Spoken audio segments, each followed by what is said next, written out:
International Day of the Girl Child is being observed today. Latani Schultz reports.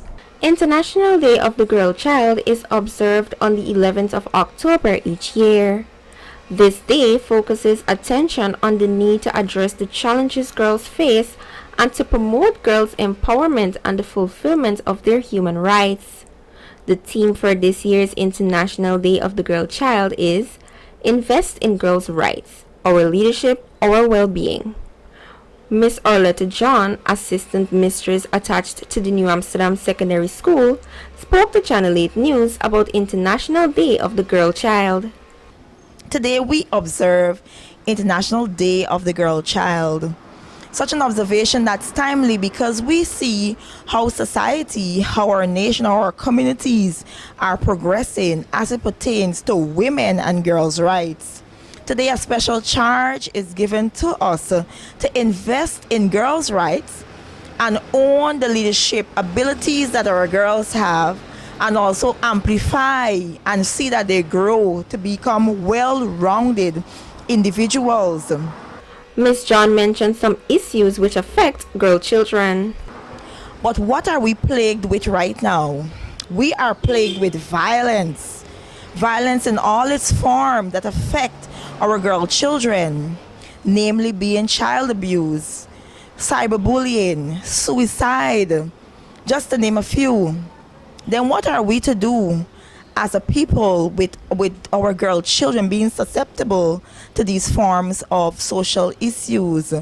We are called to educate them firstly on their rights, also their responsibilities, and let them know that they can be within a safe space and an environment that allows them to thrive.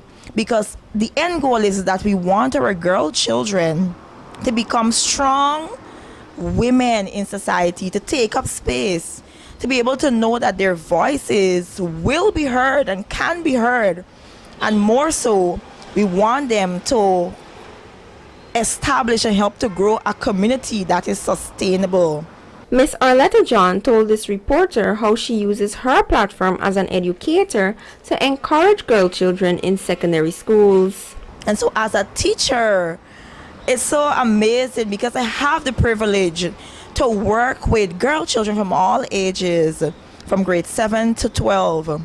And because of that, I'm given the opportunity to use various teaching methodologies, to employ various practices that will help them to become the best version of themselves.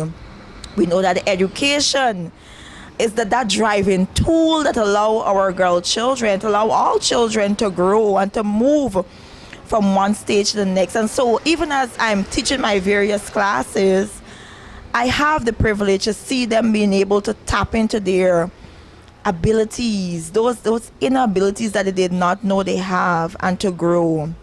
She then mentioned some of the opportunities that girl children now have available to them.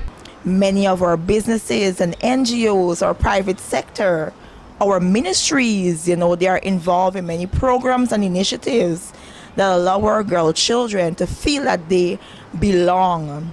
Various programs and initiatives such as the Health and Family Life program, where it speaks about and it helps us as teachers to teach about life skills. The Civic U programs that certain schools that are embarking on, where our girl children are given the opportunity to be taught STEM, science, technology, engineering, and mathematics.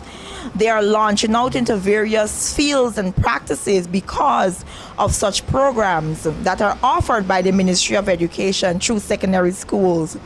Lastly, she mentioned, our girl children are growing. They are given that ability to strive. And then most importantly, they're given their voices. They're given that voice that becomes their voice to take up leadership roles.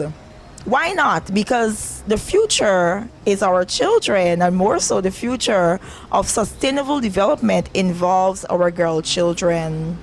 So on this day, even as we observe International Day of the Girl Child, I trust that you are taking your role seriously in helping them to stand firm, to recognize their rights, and more so to grow to become that well-rounded individual woman that they ought to be. This year, at a time when we are seeing a range of movements and actions to curtail girls' and women's rights and roll back progress on gender equality, we see particularly harsh impacts on girls. From maternal health care and parenting support for adolescent mothers, to digital and life skills training, from comprehensive sexuality education to survivor support services and violence protection programs, there is an urgent need for increased attention and resourcing for the key areas that enable girls to realize their rights and achieve their full potential. Reporting for Channel 8 News, I am Latani Scholes.